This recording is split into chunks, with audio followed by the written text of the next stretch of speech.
So, magandang hapon sa inyong lahat mga tropa koy.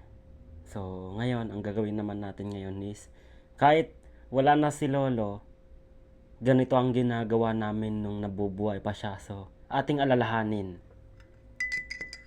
Ayan, so, magkakape na ako. So, Lo, kape tayo. Kahit wala ka na dito, kahit ako na lang ang nagkakape dito, masaya na rin ako kahit wala ka na kung nasaan ka. Alam ko, minsan bago ako matulog, nung nabubuhay ka pa, magtatanong ka pa sa akin eh. Sabi mo, Gabi, matutulog ka na ba? Yun ang tanong niya sa akin mga tropa ko. Sagot ko, opo ka ako. So, good night apo ko. Kanya. Bukas kape tayo. Sabi niya sa akin. Sabi ko, opo ka ako. Yun yung nabubuhay pa siya mga tropa ko. So, ito yung tinapay namin.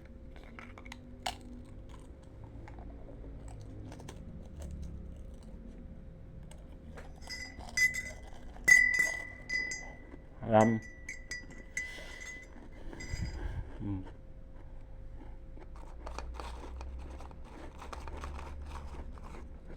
Napakasarap.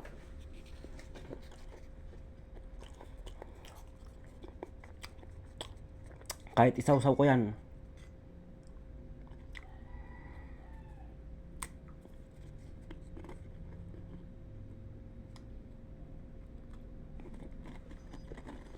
Alam.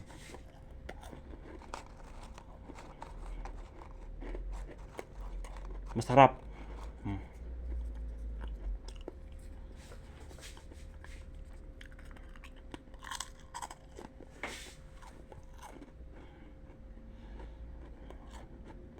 Kaya, kung nabubuhay pa yung lolo nyo,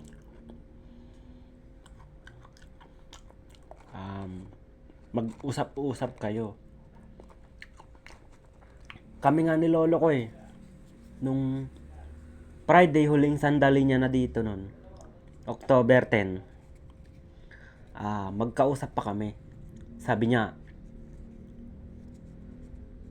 nagkape ka na ba? Sabi ko, opo ka ako. Tapos nung October 9, nagkausap pa kami. Sabi ko, daddy ka ako. Lolo, kape tayo. Sabi niya, okay, sige. Kanya. Inalalayan ko pa yon mga tropa ko. Pero, noong October 11, umaga, lingid sa kaalaman ko, ito na yung huling beses. Ito na rin yung huling araw na magkakape kami ni lolo nun.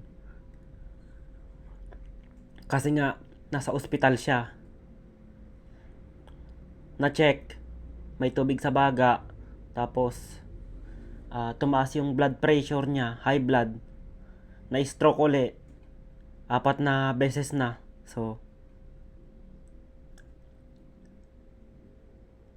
tulad nga ng sinabi ng lola ko sa amin, na plano pang tubuan pero wala na. Kaso aabutin pa ng 50,000. So, malaking halaga rin mga tropa ko.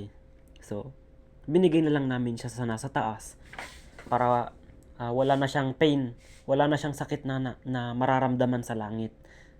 Sa langit, maraming mga wala nang sakit, magagaling na, pantay-pantay, mahirap mayaman. Dito sa mundo, puro flood control lang pinag-uusapan Alam mo mga tropa ko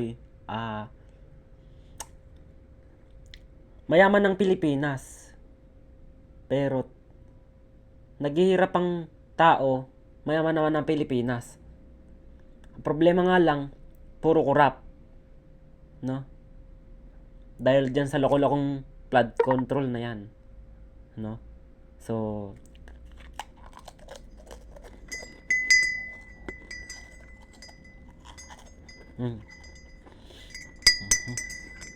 Talk back on. Camera. 434. Kaya naalala ko na naman si lolo ko. Nagkakape kami araw-araw nung nabubuhay pa siya. Kaya ngayon, share ko din to mamaya pag na-post ko to, no? So,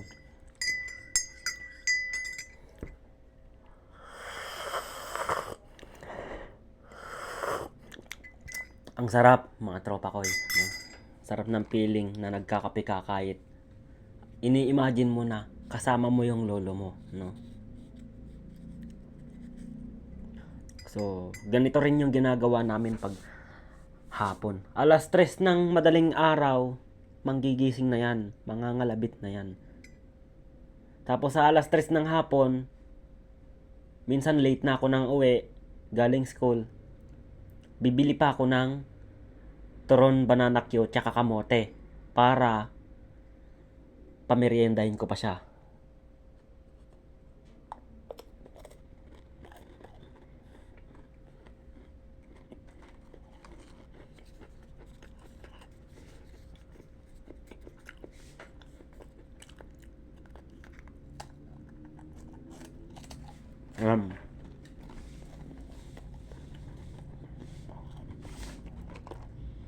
Sobra kasarap.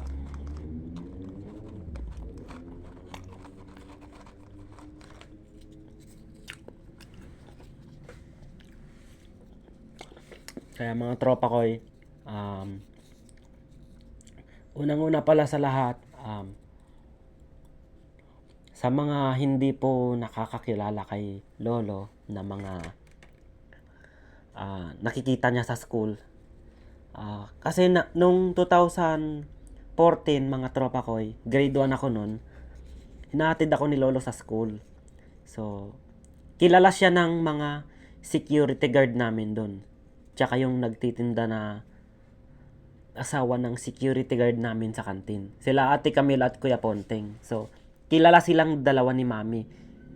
Minsan pag si Lolo lang ang mag-isa, sinusundo ako, dala yung sasakyan, kilala siya doon sa school. So, sa mga hindi po nakakaalam, Kuya Ponteng, Ate Camille, wala na po si Lolo ko. No? System status. So, yun lamang. Insufficient internal storage. Maraming salamat mga tropa ko. So, full storage na tayo. So, mamaya na lang ulit. Bye!